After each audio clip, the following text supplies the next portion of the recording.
Mahim seat पर MNS प्रमुख राज ठाकरे के बेटे अमित ठाकरे चुनाव लड़े थे।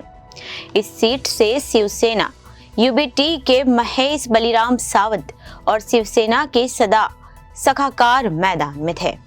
महाराष्ट्र विधानसभा चुनाव के नतीजे सामने आ गए हैं। इस चुनाव में बीजेपी नेत महायुति को बम्पर जीत हासिल हुई है, वहीं महाविकास आघाड़ी की करारी हार हुई है। इस चुनाव में कई सीटों पर दिलचस्प मुकाबला देखने को मिला, उसी में से एक सीट माहिम भी है।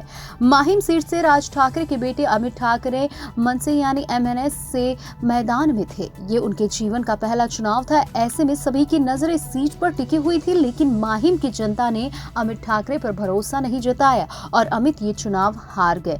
माहिम सीट पर शिवसेना यानी यूबीटी के महेश बलिराम सावंत को जीत हासिल हुई है। महेश बलिराम सावंत को कुल 50,213 वोट मिले, जबकि दूसरे नंबर पर शिवसेना के सदा सरवनकर रहे, उन्हें कुल 48,897 वोट मिले। तीसरे नंबर पर एमएनएस के अमित ठाकरे रहे, जिन्हें महज 33,062 वोट मिले हैं। इस सीट पर सबसे बड़ा झटका तो सदा सरवनकर को है, क्योंकि वो इस सीट से 2014 और 2019 में अविभाजित शिवसेना के टिकट पर जीत हासिल कर चुके थे। ये उनके लिए हैट्रिक का मौका था, लेकिन वो चुनाव हार गए। शिवसेना में जब विभाजन हुआ तो सरवनकर ने एकनाथ शिंदे का साथ दिया। शिंदे ने उन पर इस चुनाव में भी भरोसा जताया, लेकिन वो चुनाव हार गए।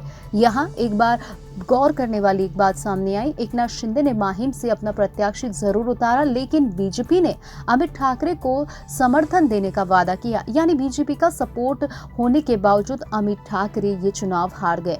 क्या है माहिम का चुनावी इतिहास, वो समझिए। माहिम विधानसभा सीट पर किसी एक नेता का वर्चस्व नहीं रहा। 1962 से लेकर अब तक कई बड़े नेताओं ने यहाँ से चुनाव जीता। 1990 के दशक में इस सीट पर शिवसेना का दबदबा था। सुरेश गंभीर ने 1990, 95 और 1999 में यहाँ से लगातार जीत हासिल की। 2004 में भी गंभीर जीते ही थे, लेकिन 2009 में इस सीट से शिवसेना को झटका लगा और महाराष्ट्र नवनिर्माण सेना यानी एमएनएस के उम्मीदवार नितिन सरदेसाई चुनाव जीत गए। 2014 में शिवसेना ने फिर वापसी की और सदा सरवनकर जीत गए। 2019 के चुनाव में सदा सरवनकर फिर जीत गए।